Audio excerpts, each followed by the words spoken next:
this is what presents the problem for the body. Can you see this physiology, that body fat is there to power the body in the absence of food, but dieting is always about eating. So every diet is just telling you all the time, eat this, eat this, eat this, but never telling you to fast.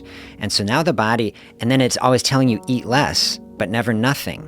And so this is what is creating this paradox in the body. This is what creates the tension and the struggle. Eat less but never nothing puts the body in a very difficult place.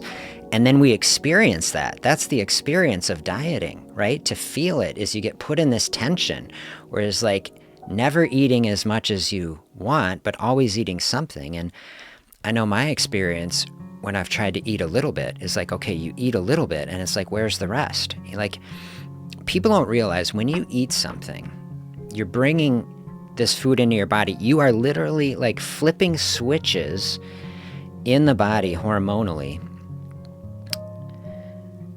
that is telling the body it's time to eat now. You're firing up the digestive system. There isn't really like, you say, oh, it was just 50 calories. Well, the body doesn't know that more isn't coming. It takes 20, 30 minutes to fire this system up. And so this is many people's experience when they start working with fasting. People initially intimidate it because they say, I'm gonna be practicing fasting, then I'll be hungry because I'm not eating. Okay, true in the short term, but the irony is that as you practice fasting, you're not flipping those switches all the time. You actually suppress hunger in the longer term. This is why a fasting practice can become much more sustainable in the long term, because we're starting to minimize the flipping on of these hunger systems. A fasting state can become a very peaceful, calm. This is how we get to fasting as a mental health practice, as a rest and a practice toward contentment. And this is why it's totally different than a standard diet, right? That's not putting the body in that box of like always this tension. Like, what state am I in? Are we in the fasting state where we can just shut everything down? Or are we in the eating state where we have to be running these digestive systems, and then we eat a little bits and then the body's stuck because you eat little bits and the body's like, well, what do we do? Like, this is not enough food to run the system, but because we had to turn the digestive system on, hormones had to do that. Those hormones, insulin amongst others, are blocking access to the body fat. The body metabolically gets put in a rock and a hard place, right? And this is what creates this terrible metabolic cycle, because if the body is not getting enough energy to run the system, and it's hormonally blocked from accessing body fat, the body responds by dialing down our metabolism. And this is how people get stuck in this terrible metabolic state, where they're not really eating very much, but because the metabolism has slowed down so much, now they're not losing any weight either.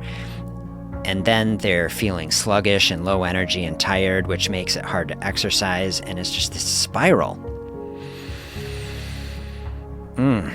So many people experiencing this. This is why fasting can be a reset, because, people will come in to consult and they'll say like, oh, my metabolism is so slow. I'm not eating very much at all. I can't lose weight. I mean, this is so frustrating. People stuck in it for so long, and they don't realize that fasting is the way out of it. So body is just trying to hang on. Body's priorities all about survival, right? Everything in the body geared to try to help the human system stay alive as long as possible. And one of those protocols is about like, save the energy for when you really need it. If you got a couple hundred calories, energy keep coming in, not enough to run the system, but it is enough to keep you alive, right? So I just think, okay, these situations can be so frustrating, but when you really get into the physiology of it, to see what's happening in the body, you can see the beauty of it and the genius of it. We don't have any buttons to push. We can't hack in and control the metabolism, like we can't get to the source code, but that source code is written such that we stay alive the longest under the most circumstances. And so once we start to understand that, and we can use that knowledge to help us construct an eating pattern that is working with the body.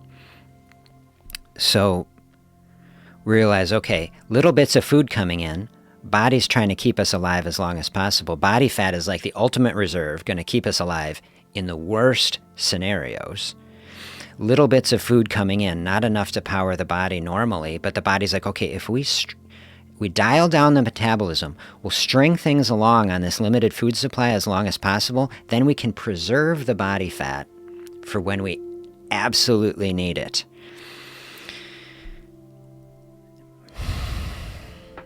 Okay, when you don't realize that, then you get stuck in this ultra frustrating place that is like,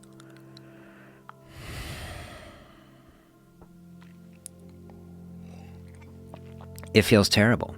It's like, I'm trying to do all these things. I'm putting in this hard work. I'm dialing the food way down. Nothing's working. I can't lose weight. But when you realize, oh, the body is trying to protect us, is trying to give us resources. We have this resource of the body fat. We just need to trust the body. We need to open up that space. This thing, we're not in a disaster scenario. Like, you can imagine the disaster scenario. The plane crashed, you're stranded in the jungle, there's no food. Like, okay, now the body fat gonna get you through, right? Fasting is voluntarily, thoughtfully, gently opening up that space in a controlled manner to allow the body to use that energy. By doing that, you reset this negative cycle that I've been describing. Body says, oh, now there's no food coming in. This is what people have missed in the clinical studies, okay? Because in the clinical studies, the more severely you calorie restrict the diet, people observe this effect. The metabolism slows down. And so people have extrapolated that line down to zero. This is why you'll run into so many nutritionists and dietitian people who counsel against fasting, because they have looked at the studies of significant calorie restriction and they see, okay, the more you calorie restrict, the more you observe this metabolic slowing effect. But the studies do not have anyone fasting. They are studying standard dieting where people are eating all the time little bits, okay? And that doesn't work. And what people haven't realized is that graph inverts at zero. It inflects back up.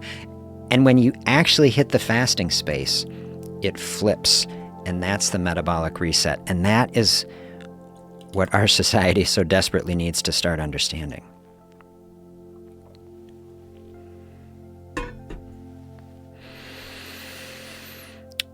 Embrace the fasting space. Let it reset the metabolism. Then you'll feel that resonating. I've seen so many people come in, they're stuck in that tough metabolic space. They open up the fasting space 2 to 3 weeks to let the body adjust. And they say, oh my gosh, I'm feeling better. This is what I want for people. I am feeling so much better. Like, my energy is better, even before people lose weight, right? You feel the metabolic effect. That can just happen within a couple weeks. The metabolism kicking back up, people's energy back up, people sleeping better, people feeling better. That is a benefit that's even better than weight loss, for many people.